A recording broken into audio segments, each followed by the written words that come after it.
Tadi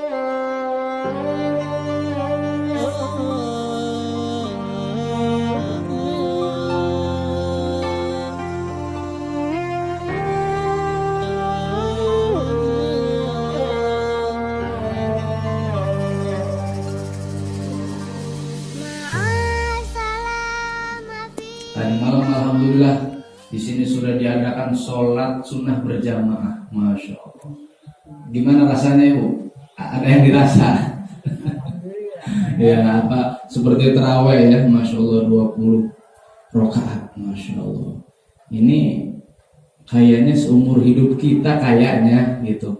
Nggak tahu udah pernah belum gitu dalam sehari semalam sampai 1000 gitu ya, masya Allah. Tetapi luar biasa dengan duduknya kita di dalam majelis ilmu ini, itu pahalanya sama seperti sholat sunnah 1000 rakaat. Masya Allah. Tidak sampai di situ saja, bahkan seperti menengok orang sakit 1000 orang. Masya Allah. Adatul marid. Barang siapa, dalam hadis diceritakan, barang siapa yang menengok orang sakit di pagi hari, maka 70.000 malaikat mendoakan dari pagi sampai sore. Kalau nengoknya sore, malaikat 70.000 malaikat mendoakan dari sore sampai pagi. Masya Allah, ini luar biasa. Dan doanya malaikat ini pasti dikabul. Karena malaikat itu makhluk Allah yang maksum, tidak pernah dosa, tidak pernah buat maksiat. Bahkan bukan hanya di situ, ya. Kemarin diceritakan ada satu lagi keuntungannya, apa itu? Yaitu seperti mengurus 1000 jenazah. Diceritakan barang siapa yang memandikan, mengkafani, ya, menguburkan, masya Allah, itu pahalanya 1 kirat. Para sahabat bertanya, ya Rasulullah, apa itu seperti 1 kirat itu? Seperti besarnya ini seperti gunung Uhud. Kalau sekarang mungkin seperti gunung Ciremai. Masya Allah. Dikali 1000 kali. Masya Allah.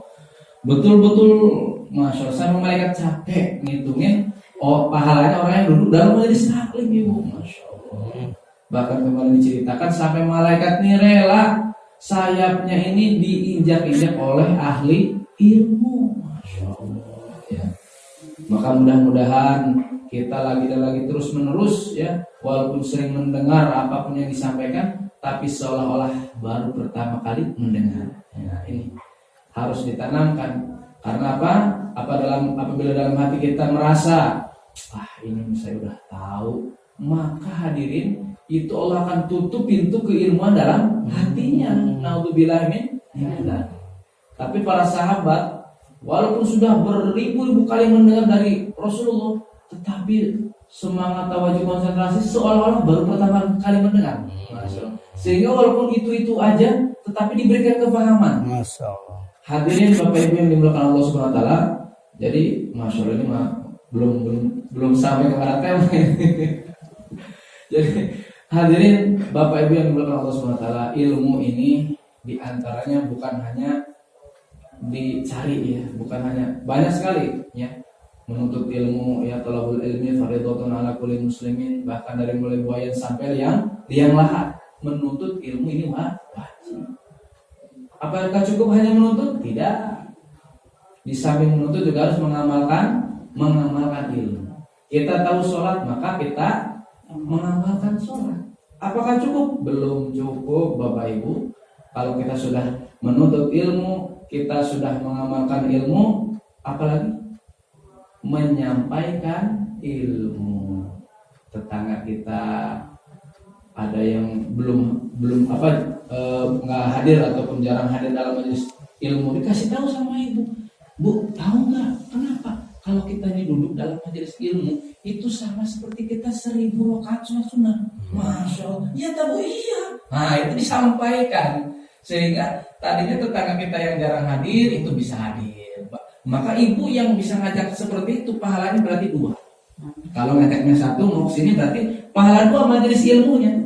Jadi bukan 1000 lagi, 2000, masya Allah, 2000 rakaat sholat sunnah seperti itu. Maka masya Allah sangat luar biasa. Maka Ya, insya Allah kita akan memasuki tema ya. Bismillah. Jadi karena kita sedang sekarang dalam keadaan berpuasa ya, maka kita sedikit mengulas tentang bab puasa. Jadi poso ya sama puasa dalam bahasa Arabnya ini as-saum ya. As-saum ma iku apa to as-saumu kang aran poso. Huwa utawi saum utawi poso iku imtina'u nyegah anil akli saking mangan wa syurbilan ngombe wal jima ilan jima wa kulli mufattirin lan saben-saben perkara kang batalake poso min tuluil fajri saking jedule fajar ila guru bisyamsi tumeka marang srengenge surupe srengenge jami'a sekabehane ayyami syahri Ramadan ing dalam piro-piro dinane bulan Ramadan. Jadi puasa ya, kadang-kadang kalau kita punya anak Bapak Ibu yang masih balita, ini kadang-kadang suka segala ditanya. Iya.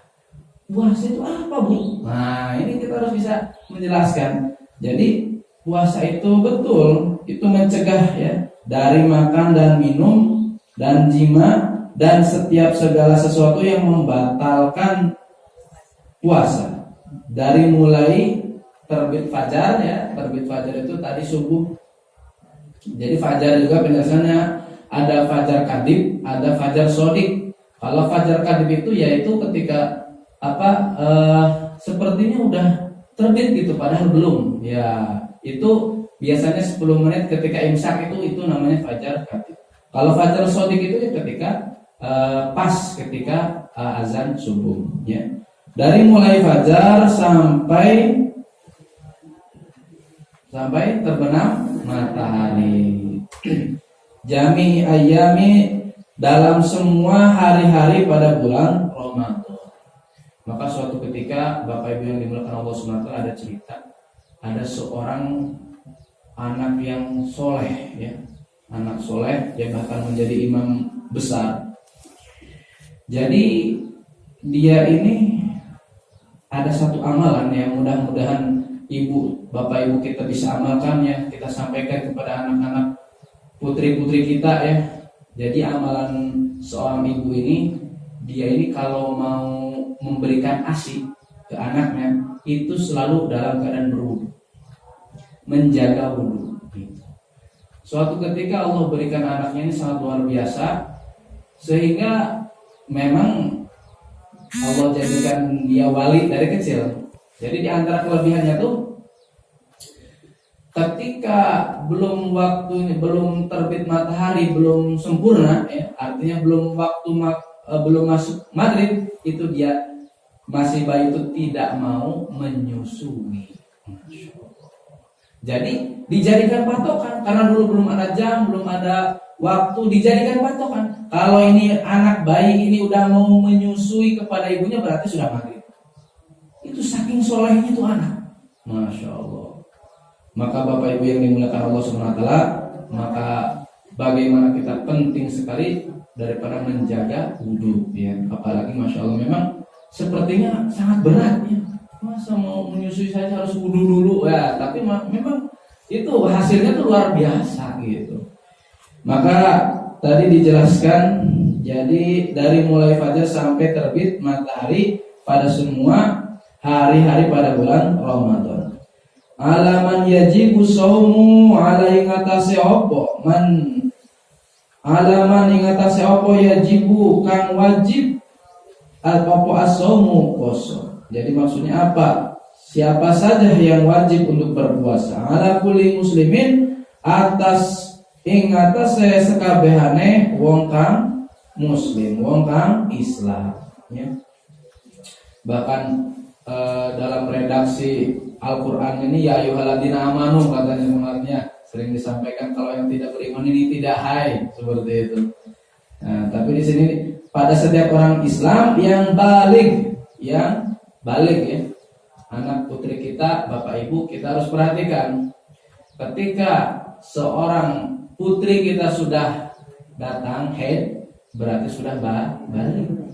Ketika anak laki-laki kita, putra kita sudah mimpi basah, maka itu sudah balik. Maka semua kewajiban sholat, puasa itu harus kita sampaikan kepada putra-putri kita. Kalau sebelum balik ini, kalau putra-putri kita ini taat kepada Allah, maka pahalanya buat orang tua. Tapi kalau ketika maksiat sebelum balik bagaimana? Ya dosanya ditanggung juga orang tua.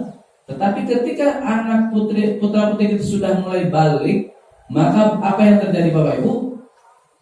Kalau dia taat kepada Allah, maka pahalanya untuk dia.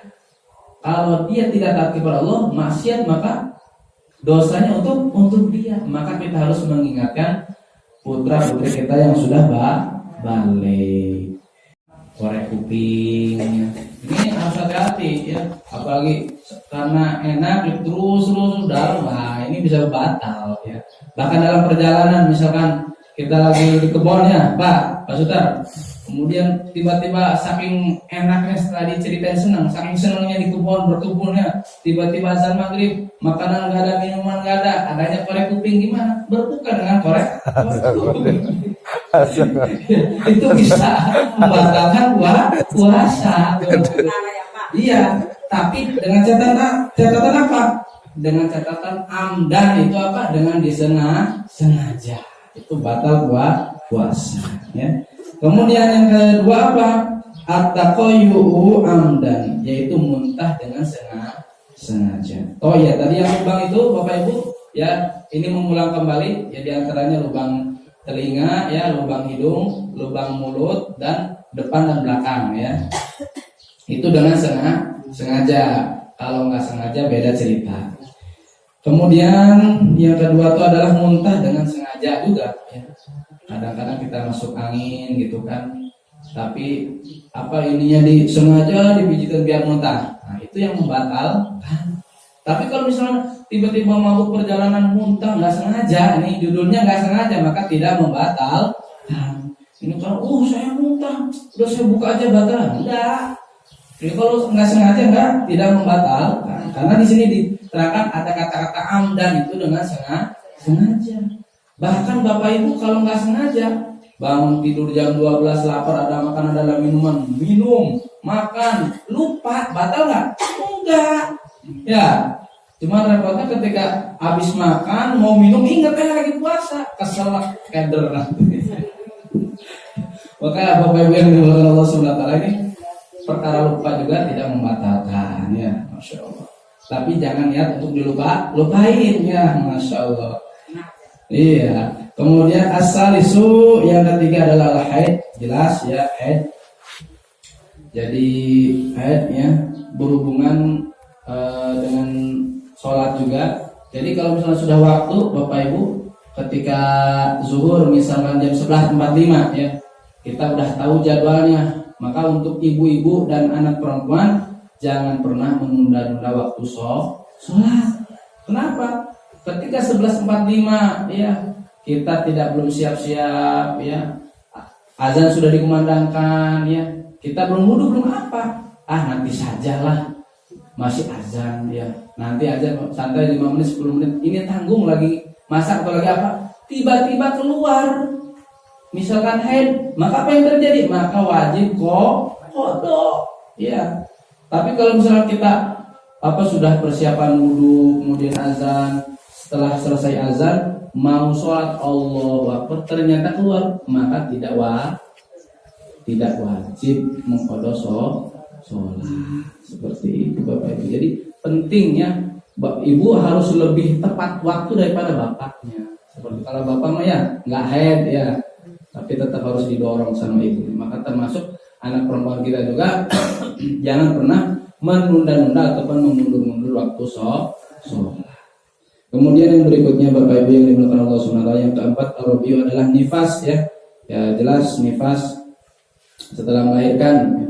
Ada yang sebulan, ada 40 hari, yang maksimal ini 60 hari, 2 bulan. Al-khamisu, yang kelima adalah inzalul mani amdan. Jadi keluarnya mani ya itu dengan sengaja. Ada pertanyaan ya. Ini saya lagi tidur tiba-tiba keluar ya dan rasanya enak ya. Ya mani itu. Terus batal nggak? Tidak membatalkan karena tidak sengaja. Dulu saya pernah waktu masih muda belum nikah terjadi seperti itu dan keadaan ini gimana ini? Ya ternyata memang kalau keluarnya itu tidak disengaja tidak membatalkan puasa ya. As-sadisu tawikan kaping 6 iku al-jima'u amdan, jima dengan sengaja ya, hubungan suami istri ya, maka tidak boleh. Maka gimana kalau Ramadan? Nah, yang sekiranya harus dibatasi ya, harus dibatasi. Jangan sampai mengundang perkara-perkara yang menaikkan syahwat. Misalkan di puasa-puasa ya, istrinya ini saking senangnya sama suaminya itu dandannya seksi, masya Allah. Iya, sehingga ya suaminya ibaratnya namanya kabita gitunya, maka itu tidak boleh ya. Jadi harus diminimalis ya, kecuali kalau malam itu beda cerita ya. Dan ini juga dilakukan dengan amdan. Kemudian as-sabiu tawikan kaping 7 iku aridau murtad. Misalkan ada orang naudzubillah min dzalik ya, lagi puasa tiba-tiba keyakinannya ini saya mau keluar dari Islam aja, mau masuk agama yang lain, maka murtad itu maka berarti membatalkan puasa. As-taminu tawikan kaping 8 iku al-jununu. Al-jununu ini adalah orang yang majnun ya, orang yang gendeng, orang yang gila yang tadi diceritain ya. Kadang-kadang ketawa sendiri di pinggir jalan nggak pakai baju. Nah ini orang yang tidak wajib ataupun ketika hilang akal dalam waktu sebentar. Nah, contohnya seperti ada penyakit ayam dan sebagainya ya, yang sampai menghilangkan keperdataan. Ya gila, yang gila tiba-tiba juga seperti itu berarti puasanya batal.